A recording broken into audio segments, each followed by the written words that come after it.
All right. Welcome, everybody. Today, we are going to talk about choosing a theoretical or conceptual framework for a study, for a dissertation, for a project. A lot of times I like to use an analogy about a theoretical lens, as in if we think about our theoretical lens from our counseling approaches, right? So a lot of times when people are first starting out in counseling, they're like, okay, what's my theoretical lens? What's my approach? What's my modality? And I think often we think about a theoretical orientation as a framework that guides our approach to counseling, right? It provides some beliefs, some principles, some techniques to inform how we understand human behavior, mental health, functioning, therapeutic process. And each lens offers a unique perspective on the nature of sort of psychological issues, mental health, and how they can be addressed in counseling.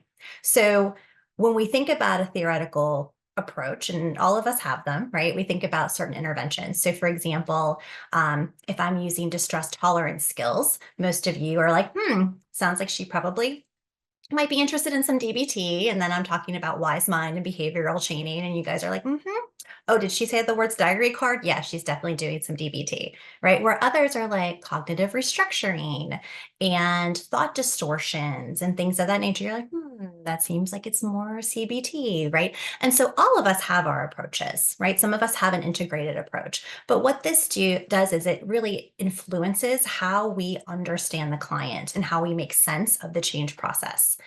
Similarly, not the exact same, but analogous enough that we're going to use it here, is that our theoretical frame for our dissertation provides this framework or a foundation for structure in how we are approaching our study. So, how do we identify those key variables? How do we understand the relationship between the variables?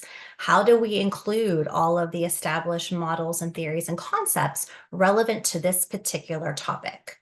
So, there are certain topics out there when I say something like, attachment. Immediately, a lot of counselors go, attachment. That seems like bulby. Seems like attachment theory. It seems like everything related there. If we think about burnout, most of us think of Maslow or something related there. And so typically our minds sort of gravitate towards certain theories, and some of those theories that we encountered in our human development courses and in our theories courses, you can carry through, right? But then there are other theories that might describe a phenomenon or a concept that you're like, how does that apply? So we're going to talk about what makes a theory a good theory to use in your study, and how we can check that, some questions to ask ourselves. For those of you who are in my 736 class, you heard like a mini version of the spiel in class, but it's always good to have repetitive discussion about these things, especially because you're in the midst of writing that chapter too. So what we're going to do today is first, there's our learning objectives, is talk about how choosing the right framework is important and how it can help guide our analysis as well. How do we evaluate a theory? Do we just pick one out of thin air? How do we know that it's good? Right? How do we know that it's worthwhile? Because sometimes you might start reading about a theory, and Lisa and I, we had this conversation earlier or last week. We're like, this seems like it'd be okay, but do we really need this theory? Is it really doing what we need it to do? Or is there another theory that creates more of an umbrella that encompasses everything in our study? So how do we select a theory appropriately? And how do we dovetail theories? I know for Stephen, for your study, we're using multiple theories from the same theorist, but multiple theories together to conceptualize what you're trying to do with your dissertation. And then last but not least, how do we avoid making mistakes in terms of selecting a framework that doesn't quite align? The worst is when we have misalignment. And so we don't want that for you. And so thanks for being here today, because this will be preventative. And for anybody who's watching this, I hope this helps you as well. So what is a theoretical framework, right? And so if we think about a theoretical framework, it's a specific theory or set of theories that guide the study. That's just an extremely simplistic version, but that's where we're going. And it provides a lens or a perspective through which this research problem is examined, is looked at. What you're doing is you're looking at established theories and models and concepts from the existing literature. So for those of you who have not embarked on the dissertation journey yet, Allison, and you soon will, this will be part of your chapter 2 writing. So you will spend some time diving into the literature, seeing what's being used, seeing what's coming up over and over again. So that's one way to do it. But another way is to really just immerse yourself in the subject matter of your topic and do a deep dive and see, what theories are encompassing the whole depth and breadth of your topic, and then what might you need to pull together in order to create an overarching theory. We're also going to look at theory in a way to like situate our study within the larger scholarly research. So, when we're looking at theory, we're not just looking at, okay, is this about my topic? It's like, no, how can we look at this theory and how can we use it as sort of a scope for when we are talking about our research questions, when we're talking about the literature that we're searching? How do we pull all of these threads together? And theories can really help that. Just like when you were learning how to do counseling, oftentimes if you had a theoretical alignment, you're like, oh, let me go back to there because that's how I see the change process happening. This is how I'm seeing this framework. And this is how I know what questions to ask. This is how I know how to intervene. Really last but not least, what this can do is it can inform our interpretation, explanation of the research findings. Now, this is later on in chapters 5, especially. We always go back to that chapter 2, right? And so if we have a really solid framework, you're just delighted when you're doing chapter 5 because you're like, oh, look at this. Look at all this alignment. Look at how I did my research. Look at how I did my literature review. Everything that I thought would happen is happening.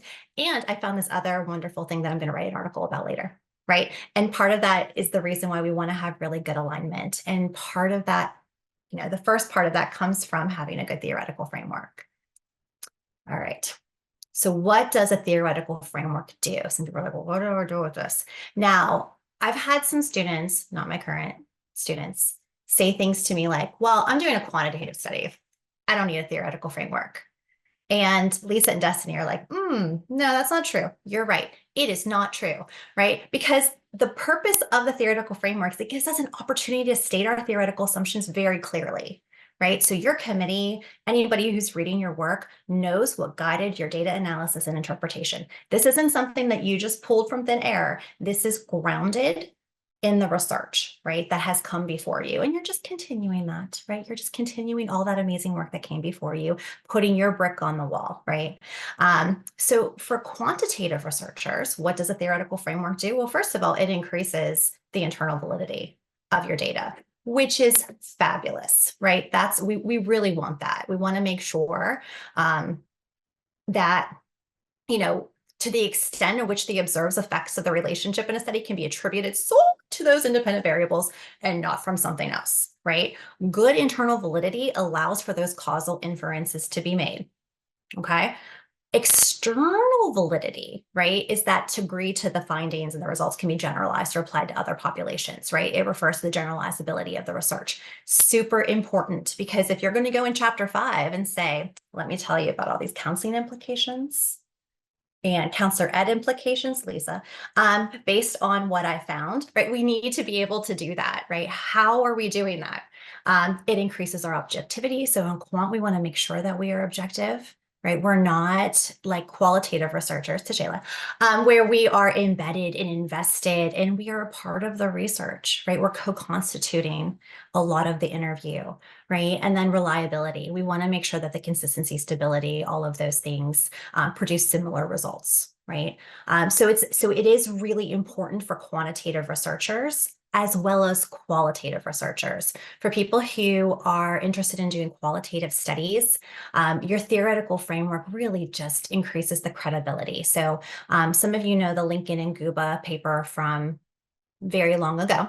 But this whole slide is really based on Guba from 1991, but Lincoln and Guba's paper really focused on all the different measures of trustworthiness in terms of qualitative research, and some of these terms come from here. But your theoretical framework can do a lot of the work in terms of increasing the credibility of your qualitative data, like meaning that those truthfulness and the believability of your research findings. We want to make sure that your research represents all of those views and experiences of those participants.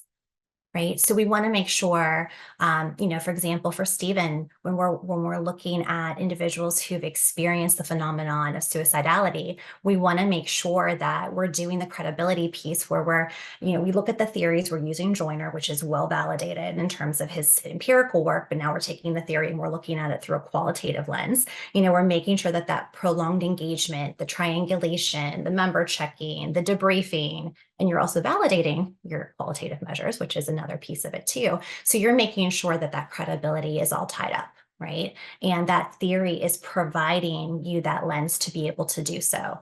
Transferability, right? We're not looking at generalizability to big, broad populations like we would in quantitative data, of course. But it's really about providing enough of that rich and thick description in this context with these participants and these methods to allow others to evaluate the potential of transferring these findings to their own situations or populations, right? So maybe somebody would take what Stephen is doing and maybe apply it to maybe an adolescent population or a population that just focuses on women or a BIPOC community or LGBTQIA. Like, how would we take this and what he did? And part of the reason why we need this frame, why we need this record, is so that we can transfer what we can transfer, right? Not everything is going to be transferable and qualitative, but we need to also show our work just as our quantitative friends do. Confirmability, right? It really does increase the ability to make sure that our data, the research findings are grounded in the data and can be corroborated or confirmed by others. I think sometimes there is that piece with qualitative where like, well, you're just coding it, right? It's just you doing it. No, confirmability is about ensuring that the research findings aren't influenced by the researcher's personal biases, motivations, perspectives, and it's genuinely derived from that data collected. Right. And part of the guidance that a theory can provide you is that.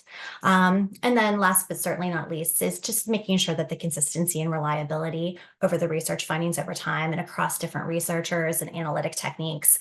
For Lisa, I know we were talking about was it Lisa? No, it was Tonda. I was asking her to think about maybe having a research team help her with coding. So having this parallel process where she's being mentored and doing her research, but she's also doing some mentoring too.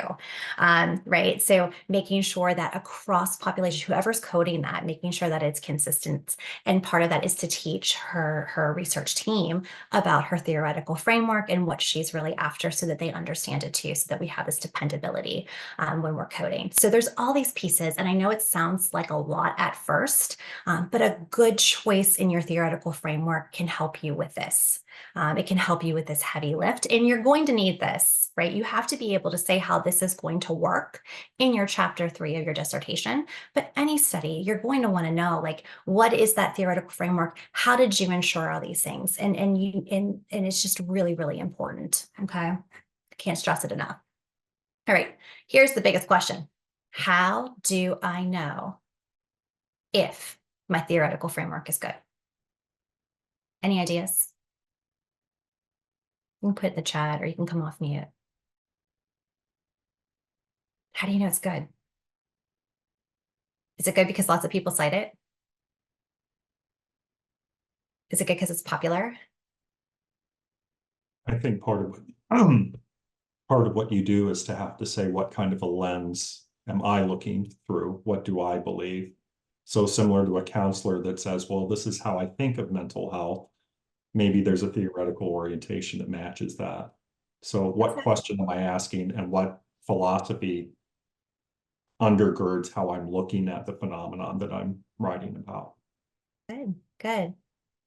Dr. LA put alignment, meaning that it is aligned throughout the study, meaning that what you're studying, your questions and your theory and your methods and all the things are all matched up. Lisa says, able to explain everything. Yes, yes. Lisa, I feel like you're skipping ahead. And I didn't even have this slide in our 736, so it's like you read my mind. All right, so how do you select the right theory? Well, we'll skip down to number 2, the question to ask: does the theory or model have a potential to fully explain the phenomenon of study, right? If yes, great. Use it to build your conceptual or theoretical framework. If no, then let's explore other models and theories that can better explain it, right? But the first question, is it related to the focus of your study? I've had I've seen some drafts of chapter twos, not from present company, that say things like, oh, I'm going to use this theory because I like it. And I'm like, right, but it doesn't match with what you're trying to do, right? Um, in my research methods class, we do an article critique, and there's a particular article that I like to have them critique because the theory that they're using is Kimberly Crenshaw's theory of intersectionality, where you have all of these identities that intersect and that really, race, class, so, educational level, like all of these things and how that influences somebody's experience. But then in the methods, and the instruments, they're picking apart their identities. It's like, you're using this theory that is about putting the identities together and how all of these identities make this person who they are and encourage them to see the world in a particular way. And then you're asking them, tell me which of your identities is most important to you. But that's not what we're trying to do. That's not in her research. Like that's not there, right? So we have to make sure that we are in alignment, that we are seeing what does this theory cover, and does our research questions, does our analysis, is it all together? Does it all make sense? Because once you see that, you're like, wait a minute, you're saying it's grounded here, but your research is doing this other thing that is almost contrary to what you're saying it's aligned with. What are we even doing, and how did this get published? Right? We don't want that to happen to anybody here or anybody watching this, right? So if it doesn't make sense, if it's not related to the focus of your study, if it can't fully explain, there's plenty of theories out there, plenty of fish in the sea, right? Go fishing. Let's get another one. Ask questions. I love looking at theories, by the way. It's one of my favorite things in the world. So if you ever have trouble finding a theory, call me maybe, because I am really into all this.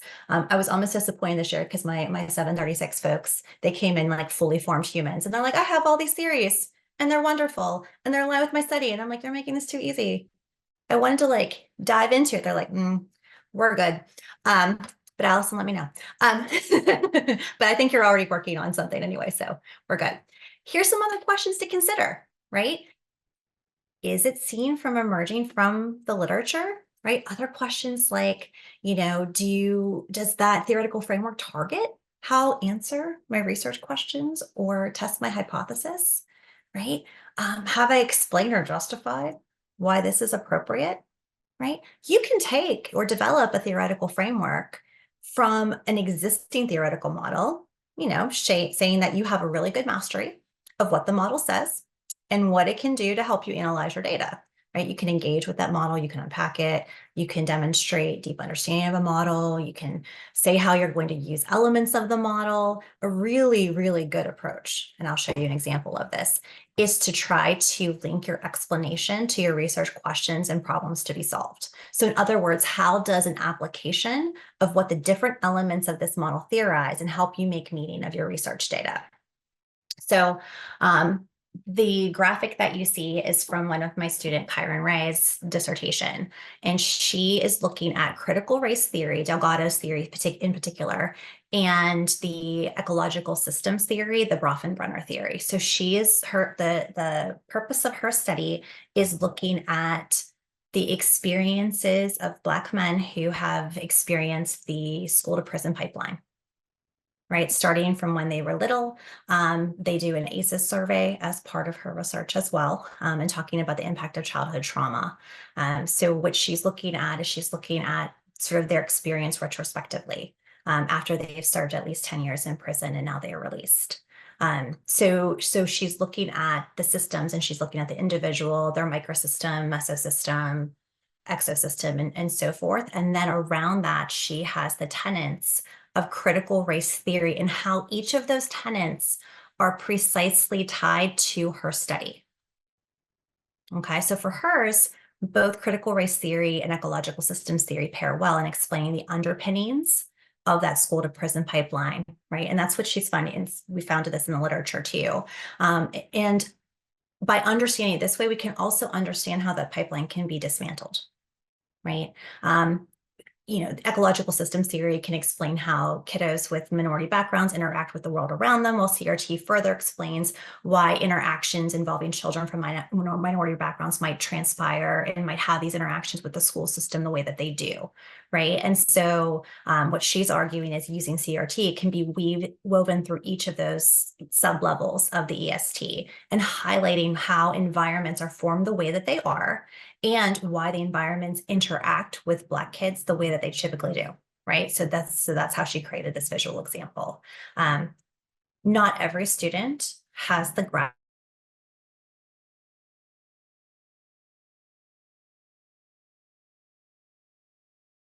You are using multiple theories for your particular study, okay? And so just additional questions like, does the theoretical framework target how I'll address those research questions? Have I explained why this is an appropriate theoretical framework? So for those of you who are using multiple theoretical frameworks, I really encourage you to talk about the one theory and then the second theory, and then how are you weaving these together for your study, and why is it important to have both, right? Why do you need both? Because some theories are pretty broad and they can encompass multiple concepts in one. Like Lisa, we were talking about that the other day. Do you really need two? Because one of your theories is broad enough and it has all these different aspects to it. We could use that. But I really like the visuals, and Dr. Ellie put that in there too. She likes the visual too. I just think it's a really important thing to show how you're using this theory with your particular study, right? With your variables, with what you're doing. I know, Destiny, yours is going to be easy to do that way, because basically it's like, here, that's for you. But Stephen, yours is going to be a little bit more difficult to weave because they're coming at it from two different angles. So it's something to think about, something to consider. But I definitely like a visual just to see how it all fits together. Okay. Now, if I were to say, what is the difference between a conceptual framework and a theoretical framework, would you know? And I think this is often kind of a scary thing for students because they're like, they're different words. You're saying framework. I'm assuming they're different frameworks for different things, but I don't know what you're talking about, right? It can be one of those like, oh, interesting. And oftentimes when you look at our dissertation guide, it talks about theoretical and or conceptual framework. So people are like, I know what you mean by theories now. So I'm just going to go ahead and scratch out conceptual and pretend I don't even see that word. Right? To Shayla's like, that's true. That's true. You got me. Right? But it's a distinct thing and it's still important to think about and consider, right? Okay. So a conceptual framework is the representation of your key concepts, your variables, your relationships in the study. It provides the structure and coherence to the research by mapping out the main ideas and their interconnections, right? So your conceptual framework does things like identifying and, you know this from your chapter ones, y'all, defining the key concepts relevant to the research problem, right? You know, you're looking at relationships and linkages between these concepts. What's great about a conceptual framework, it can really help you organize the study as well and serve as a blueprint or map for the whole research design and analysis, right? I think I sort of used the Rihanna umbrella, and I'm not going to sing it here for everybody on YouTube. That was only for my 736 class. But your conceptual framework is your umbrella, Ella, for your entire study, right? Look at them shaking their head. They're like, oh, our chair, she's interesting. But what we're doing with that is we're using that as a way to connect all of those concepts and ideas for your study, right? It's bringing that structure and organization, and it's the incorporation of your theories and their perspectives. It can be the tying together of this interest. Like it is what you're creating, right? Your theoretical framework is going to really guide your alignment, but the overall conceptual framework is what you're putting into place for your study. Specifically, it shows those logical connections between the main elements and ideas of the study based on those established theories and prior research, right? There's key pieces and linkages to be examined in your inquiry, and a really good conceptual framework it provides that coherence and direction and justification for your study. I think it also provides that lens to evaluate the results too. So I really encourage a conceptual map as well. You know, some of you are like, yes, I know you want graphics. I've heard the word graphics many times. Graphics are great. Graphics, visuals, displays, all of those are lovely. I'll even take a table. Right? But what we're going to do is we're going to show how all these pieces fit together. It's really helpful to your committee members too when they're reviewing your drafts. They're like, okay, here's where she's going. It's helpful for your peer reviewers to say, okay, I have this beautiful outline, this beautiful table, and I know what right now I'm reviewing this part of her chapter 2. I know that this part is coming later and I see how this is all fitting. So it's a great way to show that, here's why I'm making the assumptions that I'm making, right? And here's the logical output of that. This is an example of a conceptual map. This was Sue Haddad's chapter 2 from her dissertation that she completed last year. And so you see up there what her methodology is, but you can also see her theoretical framework.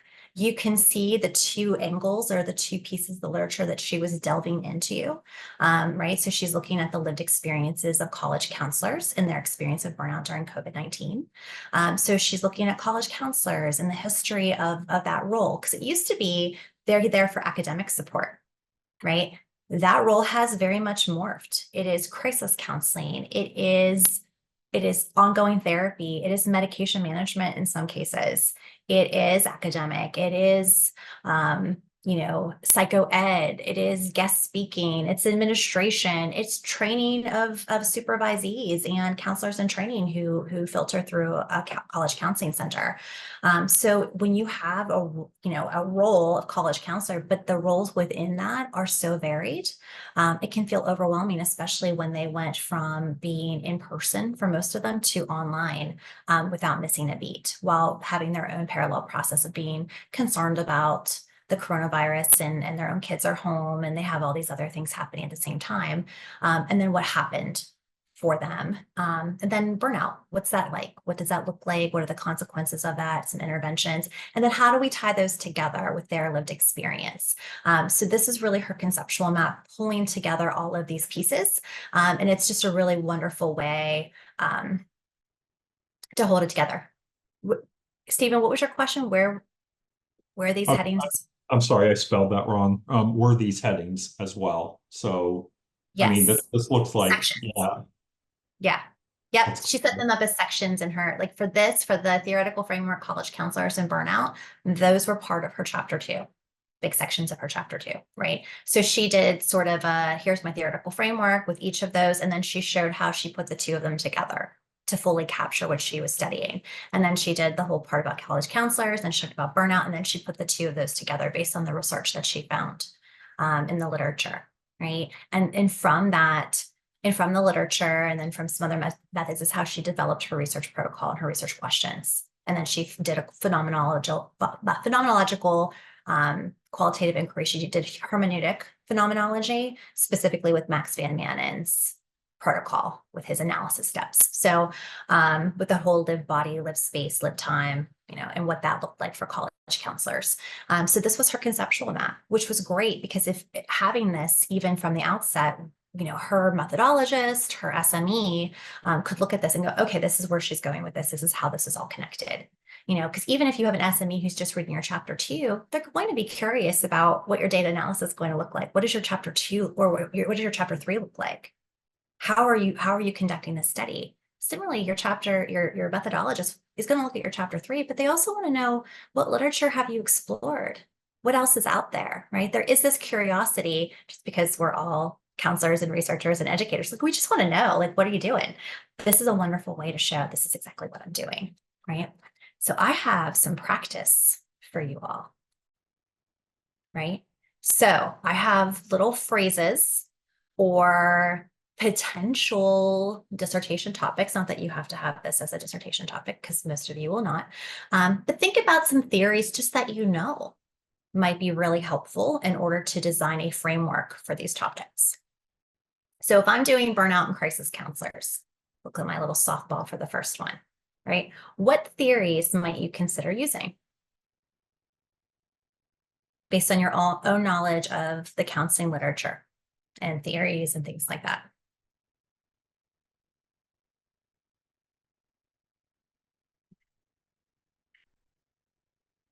Wellness model. Okay, there you go. Oh, Dr. LA pulling it out. Lazarus and Folkman. Anybody else? Destiny has a smaller face, like she's gonna say something. All of a sudden, I can't think of a single crisis methodology or crisis theory. Yeah. Yep. Well, so we find, Lisa, we find theories in the literature, right? Typically, we find them in the literature. And, I think oftentimes when you start to go through the literature, certain theories will be used quite often. Um, and I think it's really, maybe for me, it's really interesting. I like reading about theories and seeing how they were developed, right? How did they come up with it? Was there something that just spurred their interest in a particular way? Like, the theory that Destiny is using is really interesting because when I think of the term adultification, I think of it as synonymous with parentification, just because that was my own experience working with kiddos who sort of had that phenomenon. She's like, no, no, no, it's a four-phase model. There's four different elements to it. I'm like, wait, what? Isn't it all just that one thing? It's like, no, this person went and sort of picked them apart based on their research, based on these findings. Based, I'm like, oh, okay, that's cool, right? So that's typically how you find it. Again, if anybody wants assistance in finding a theory, I am happy to help with that. It's sort of good times. Yes, Tonda, Maslach's burnout theory. I was wondering if someone's going to give that one up. Yes, that's a good one too. Very good. All right, here's another one. College students' career path decision-making processes. Yes, I'm giving softballs to Tonda if you're wondering.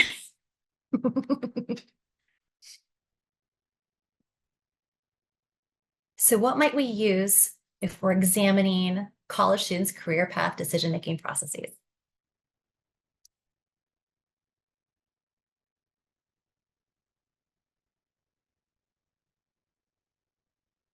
I would think some type of developmental approach would be helpful. Good. Yes. Aston, Parsons, maybe a values inventory. Okay. Okay. Maybe emerging adulthood. Maybe look at that theory. Maybe you're going to look at Bandura social cognitive theory and their theory around self-efficacy and the belief of your own capabilities and talking about like crystallization of preference versus vocational preferences, things like that. Good. What about self-efficacy in assigning a diagnosis?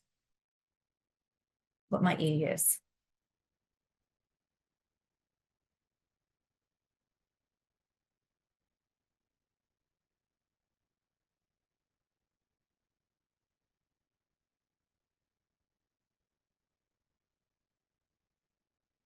You could use Bandura again. You could use that. Yeah. Yeah. You could do maybe some developmental models. Okay. And last but certainly not least, lived experiences of senior women dating after the death of a spouse. What might you use?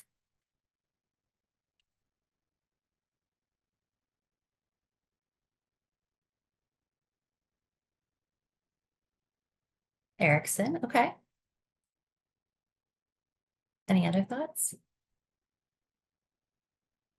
Come on, Lisa. That was my softball for you. Like something like looking at the course of a person's life, right? So life course, because they're in this widow stage, right? So I don't know these theories. There's no book. Like we can just gotta go look at all the literature. Yeah. Attachment theory, maybe? Attachment. Okay, sure. Yeah, Stephen goes existential, logotherapy, to like social cognitive. Right. There's all kinds of things. You could even do a feminist theory, right? You could do postmodern feminist theories. You could do Butler. You could do Haraway. You could do bell hooks, depending on sort of the race of the woman that you're interviewing or the lens in which you're looking at it. But yeah, you could look at attachment theory. You could look at, relationship development theories, courtship models, things like that. Transactional, right? There's all kinds of directions you can go in, right? And that direction is going to, in a lot of ways, color your study, right? If you're looking at the lived experiences of senior women through lenses like existential, logotherapy, That's going to look very different from the lens of maybe a postmodern feminist theory. You're going to develop questions in a different way. You're going to do your analysis in a different way, right? So just something to keep in mind, right? Yes, Destiny, this is why it matters to have a topic that's important to you. If you don't love your topic, you need a new topic, right? You need to love your topic because you're going to be spending a lot of time with it, at least a year. So you need to love it and cherish it and nurture it. Maslow, right? Hierarchy of needs. There's all these different directions we could go in, depending on sort of the way that you're looking at your study, looking at the topic, looking at the population. It doesn't mean that there's a right or wrong answer, but if we go back to those initial questions, is it doing what you want it to do? Right? Is it encompassing the topic? Is it really articulating the direction in which you're viewing the study, viewing the topic? Right? Is this what's coming up in the literature? Right? It's just really important to make sure that it is aligned. Right? We want to have a really good study so that I'm not picking you apart in my research methods class as a model of what not to do for master's level students. Okay? Don't be that person. Don't be that person. Frankel, Roger, y'all just keep going. I like it. I like it. I have a little summary about what these do, right? The theoretical framework in the end provides an orientation to the study situated in related theory, right? Whereas the conceptual framework represents how the researcher theoretically and logically conceptualizes the research problem, its variables or interrelationships, right? While the theoretical framework might inform the conceptual framework, the latter is a structure built specifically to address the researcher's focal interest in questions. I have a little sort of pet peeve though. I don't think anybody here will do it, but somebody who might be watching this might do it. And I just want to put this out here because I see this quite a bit. I see a lot of confusion between social constructionism and social constructivism, right? These are different. They're related, right? Both perspectives really challenge that notion of an objective universal truth, and they emphasize the role of social and cultural factors in shaping knowledge, identities, realities. However, social constructionism takes a more like macro level critical approach, while social constructivism is more focused on those individual cognitive development processes, right? So we just have to be very clear about what we're talking about. Usually if I'm an SME and I get a chapter and somebody's using social construction, figure it out at the end, it's almost always flipped. And I'm like, wait a minute. Here's what's going on. And I think we just have to be very precise with our language because words have meanings. In fact, we define words in our chapter 1 for a reason, and it's based on the literature. We need to make sure that we're being very precise about what we're doing. And then I have references for everybody. In the dissertation sequences, we're using the Adu and Miles book. It's a phenomenal resource. Highly recommend anybody who is watching this and not in our 736 courses to make sure that you get a copy of that. It's a wonderful guide to walking someone through the dissertation research process. And then there's some other references there as well. And that is all I have. So I am happy to entertain questions. And if not, thank you so much for being here. And you can always contact me. Yeah, I would also ask Dr. Bonfini if you would just tell a little bit more about where you might find theories and maybe invite others on the call who've already identified where their theory came from, if they would share where they got their theory from. Yes. So one of the ways that I found sort of my theory for my dissertation was doing sort of a deep dive into the research about suicidality and why people die by suicide. I think a lot of the traditional risk factors weren't quite capturing the new phenomenon that was suicide among midlife adults. Before it was like, okay, old age, that was well studied, and suicide in young people, that was well studied. But the new phenomenon of the fact that there was such an uptick among midlife adults. So I was like, okay, let me do a deep dive into sort of generational things that were occurring there. And you saw like an increase in divorce rates, an increase in SUDs, deaths of despair, people living not near their family of origin or their hometowns, the fact that jobs that had income security and pensions were disappearing in rapid pace. So they weren't guaranteed the same outcomes that their parents were, and they didn't have the same technological skills that perhaps their kids did. So what was happening with that particular population? And then what models could help explain that phenomenon? And I found Joiner's interpersonal theory of suicide, and I felt like that really fit. And the more I did some reading about that and how he had certain parts of that empirically validated by Van Orden and other people, and I'm like, okay, this seems like it's really great. I think I'd like to use this, but it didn't capture all of it. It didn't capture sort of the socio-historical piece for that particular group of midlife adults and what they have gone through in their sort of generational timeline. So I used Brofenbrenner to come alongside that to explain that piece. So that's how I did that. But I think a lot of times doing a deep dive in that lit review research, when you're starting to pull together all those articles, is where you can start to see certain theories being repeated, referred to as explainers. But there's all kinds of different ways that you can go about it. You can ask your chair, you can ask your SME, you can ask other people in the faculty for their ideas. But I'm really open to hearing how a lot of you came up with your theories, because some people, like I said, came very much equipped to 736, ready to go. Destiny, right, ready to go and ready to share. So I'd be happy to have you come off mute and say how you did that. Well, I would say too that for me, it was a little different in that I questioned an assessment that was being used with BIPOC students and to make determinations about remediation and about things, whether they'd be successful or not, and that this instrument was being considered to be used in an admissions process. And that really was concerning to me. And so I actually went backwards. I started with the assessment, went to the developer of the assessment, found out what theory the assessment was built on. So mine kind of went backwards in that way. So I traced it back historically to where it was, and then did a deep dive into that to see if I felt like, okay, is this where the issue is? Is this where the issue is? Is this where the issue is? To really try to understand how this instrument was developed, and in that review really found that theory really didn't say much at all about BIPOC students. And so that really just fueled more questions about the instrument and how it was being used. And so, yeah. So sometimes you can go and can find different ways to make those connections to the theories.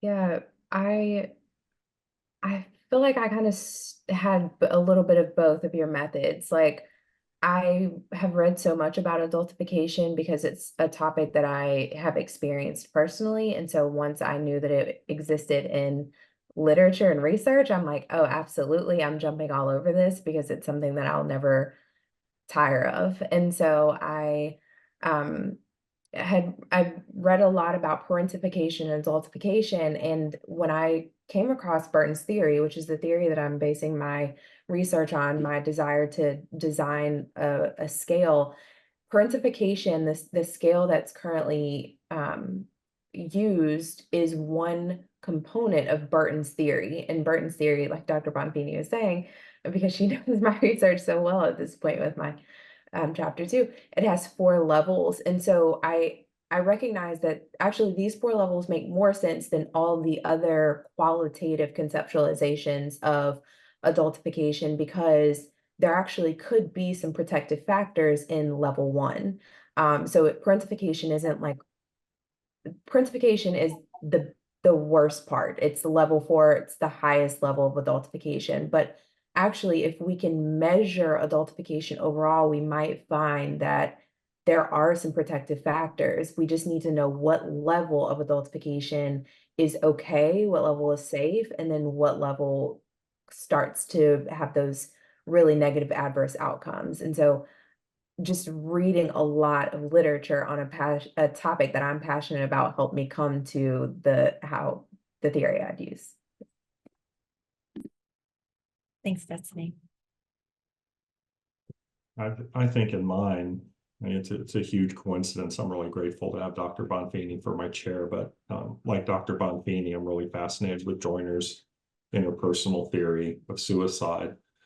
And so another work that he did that's, I think, less popular maybe in the field of suicidology, but I think it's groundbreaking, is his energy levels theory about suicide, which stands alone. They both stand apart on their own, and I think they're both valid. But that was a quantitative study that upended research from like back in the 60s that had been done by someone else that wasn't really maybe valid.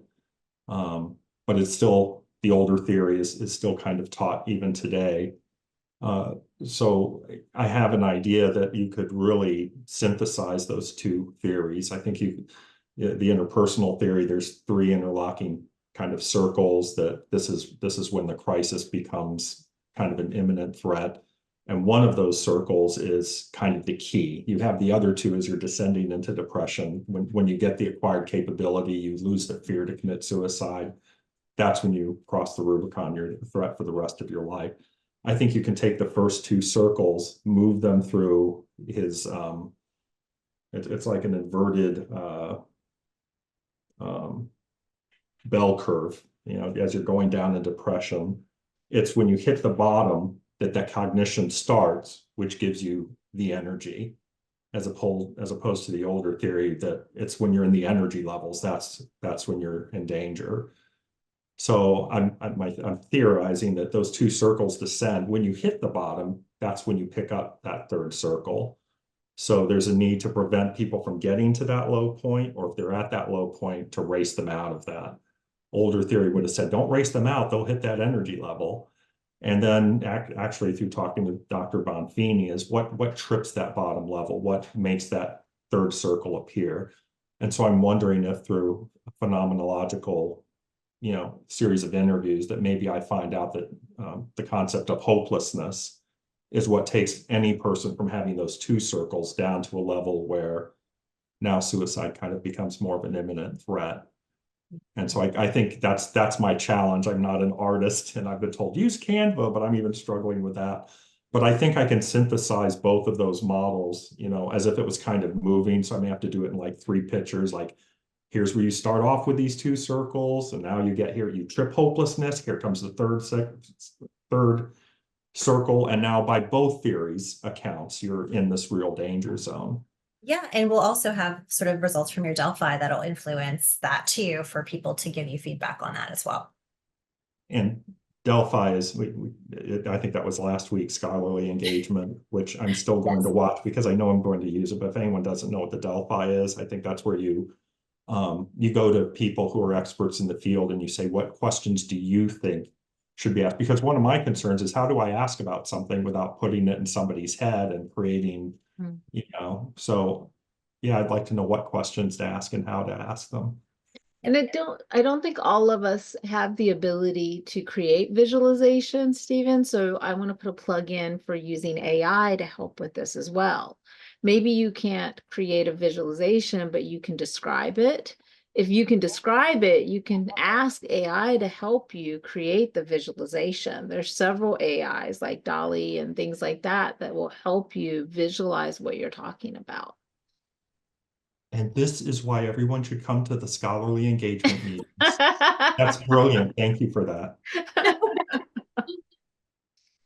Just make sure you give it credit where credit is due. Yes. Even AI should be credited. Dr. LA told me to use this AI, and it helped my paper a lot. Actually, I'm going to talk to the faculty about how to use AI in research in the near future, so it won't be a foreign concept to them. I'll give you a plug in my rapidly growing acknowledgement. Okay, thank you. All right. Anything else? Any other questions? All right. Thanks everybody for coming. And thank you for doing this. Sure. My pleasure. My pleasure.